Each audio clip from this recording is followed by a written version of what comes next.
Looting the ancient city in Minecraft is one of the hardest things. Or is it? Well, if you follow this guide, it won't be so hard. So after you find an ancient city, you're going to want to try to make as least noise as possible. Also, if you bring night vision potions, it's just going to make everything so much easier. Also, you're going to want to set your spawn point in case you die here, because a lot of players do die here. Now you're going to want to bring wool blocks, because if you make too much noise, you'll probably spawn in a warden, and you do not want that. So before you start adventuring, please mark down your entrance with blocks, because a lot of players die because they just don't know where their entrance is. So make sure to use an eye-catching block that you can see from a long way. Also, it's not completely necessary, but if you have an elytra, you might want to use it, because again, this place is very big and it might take you a long way to adventure everywhere.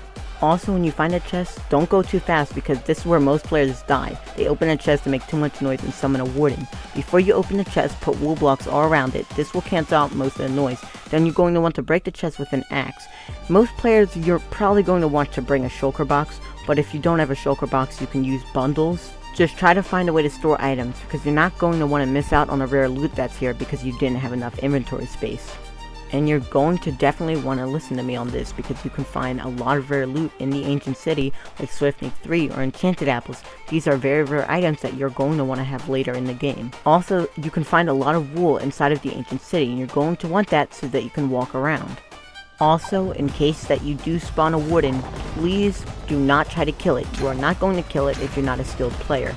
You're probably just going to die here, and that's why I told you to set your spawn point, so that way you can just find your way back and collect all of your gear. So that way you can just keep on looting the ancient city.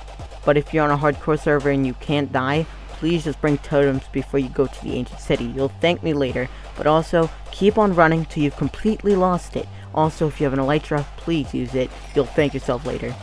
Also, bring a hoe to the ancient city, so that way you can break sculk blocks instantly, and you can find a lot of diamonds, because diamonds like to spawn under blocks. Also, you'll get XP, which is good for enchanting. Also, remember, the warden can kill you up to 20 blocks, because it has sonic boom.